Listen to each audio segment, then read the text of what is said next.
কি রাজকীয় একটা গিটার নাকি? হ্যাঁ, এটা ইলেকট্রিক গিটার দেখেন। Electric guitar. হ্যাঁ, আচ্ছা, মানে সেম ইলেকট্রিকের শেপ করা বাট হয়েছে। Acoustic electric. আচ্ছা আচ্ছা। এটা ইলেকট্রিকও বাজানো যাবে, কোডটাও আছে, ছোটখাটো ইলেকট্রিক প্রোগ্রাম করা যাবে প্রোগ্রাম করা এবং যাবে। Stylish guitar. স্টাইলিশ গিটার আর কি। আচ্ছা। লুকিংটা জোস দেখেন। আচ্ছা। কত সুন্দর ফিনিশিং, খুবই ব্ল্যাক সুন্দর। Mat finish.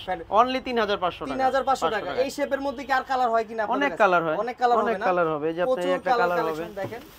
কালারের শেষ নাই। হিউজ আপনাদের কালেকশন। হোয়াটসঅ্যাপে নক দিলে তো আপনারা কালারগুলো দেখাই দিবেন নাকি? কত সুন্দর ফিনিশ, এটা আচ্ছা, কাট আচ্ছা। কালার দেখছেন? দেখেন কাট কালারের মধ্যে খুব সুন্দর ফিনিশিং, কিন্তু এগুলো নিতে পারবেন। আর এগুলা কত? 3500 টাকা। 3500 টাকা। 3500 টাকায় হিউজ কালেকশন। সাথে কি কি ফ্রি দিবেন ভাই? সাথে 6টা আইটেম ফ্রি দিয়ে দিব। বেল তো পাবে একটা, একটা বেল ফ্রি পাবে। তারপরে অ্যাক্সেড স্ট্রিং আছে, ব্রিজ পিন আছে, আচ্ছা। বেল বটম পিক, কভার সবকিছু ফ্রি পেয়ে যাবে। সারা বাংলাদেশে হোম ডেলিভারি মাত্র 3500 টাকা। আর ডেলিভারি চার্জ 300 এক্সট্রা এক্সট্রা দিতে হবে, জাস্ট কুরিয়ার চার্জটা। হ্যাঁ। আর যদি সরাসরি আসে কুরিয়ার চার্জটা লাগবে না। আচ্ছা।